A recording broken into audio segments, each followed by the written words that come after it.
اپنے شوہر کی بیماری کی خاطر پیسوں کے لیے میں ایک امیر آدمی کے ساتھ رنگریلیاں منانے پر کیسے مجبور ہوئی اور پھر اس کا کیا انجام ہوا۔ میں اپنی زندگی کا ایک ایسا واقعہ سنانا چاہتی ہوں جسے یاد کر کے آج بھی میرا دل کانپ اٹھتا ہے۔ میرا شوہر بہت شدید بیمار اور معذور تھا اور میں دن رات اس کی خدمت میں لگی رہتی تھی۔ ہم بہت زیادہ غریب تھے، ہمارے گھر میں کھانے پینے کے لیے کچھ بھی نہیں ہوتا تھا۔ ایک دن میں اپنے شوہر کو دوا دے رہی تھی تو اس نے کمزور آواز میں مجھ سے کہا کہ مجھے بہت بھوک لگی ہے، مجھے کچھ کھانا کھلا دو۔ میں یہ سن کر کمرے میں گئی، مگر جب واپس آئی تو میرے ہاتھ خالی تھے کیونکہ گھر میں ایک روٹی کا ٹکڑا بھی موجود نہیں تھا۔ اسی وقت میں نے دوا کی بوتل اٹھائی تو وہ بھی خالی نکلی۔ میں بہت پریشان ہو گئی اور اپنے شوہر سے کہا کہ گھر میں نہ کھانا ہے اور نہ ہی دوا باقی ہے۔ میرے شوہر نے کہا کہ کسی ہمسائے کے گھر جا کر مدد مانگ لو، شاید کوئی ہماری مدد کر دے۔ میں امید لے کر ایک ہمسائے کے گھر گئی اور دروازہ کھٹکھٹایا۔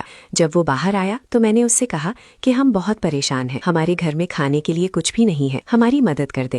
مگر اس نے صاف انکار کر دیا اور مجھے وہاں سے چلے جانے کو کہا۔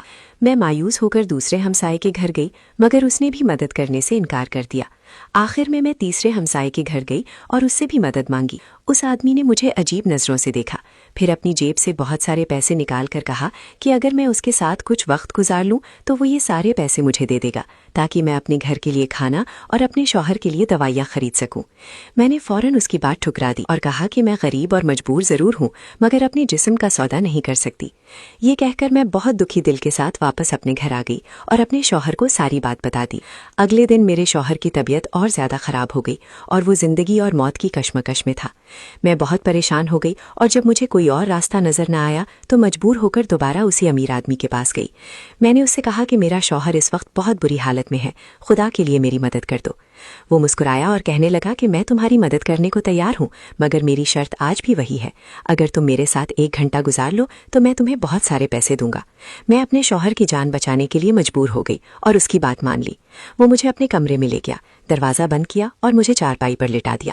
جب وہ برے ارادے کے ساتھ میرے قریب آیا تو میں نے ہمت کر کے اس سے کہا کہ ایک بات یاد رکھو، تم جو کچھ میرے ساتھ کرنے جا رہے ہو اللہ سب کچھ دیکھ رہا ہے۔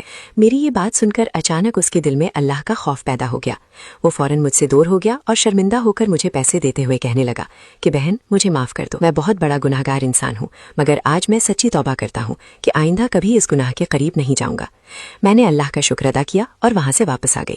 راستے میں اللہ سے دعا کر رہی تھی کہ اے اللہ تیرا شکر ہے، تو نے مجھے ایک بہت بڑے گناہ سے بچا لیا۔ اگر میں آج مجبوری میں یہ گناہ کر بیٹھتی تو قیامت کے دن تیرے سامنے کیا جواب دیتی۔ میں نے اس آدمی کے لیے بھی دعا کی کہ اے اللہ جس نے آج میری مدد کی اور گناہ سے توبہ کی تو اس پر بھی اپنا خاص فضل اور کرم فرما۔ اس دن مجھے یقین ہو گیا کہ جب بندہ خود کو گناہ سے بچانے کی کوشش کرتا ہے تو اللہ بھی اس کی مدد ضرور کرتا ہے۔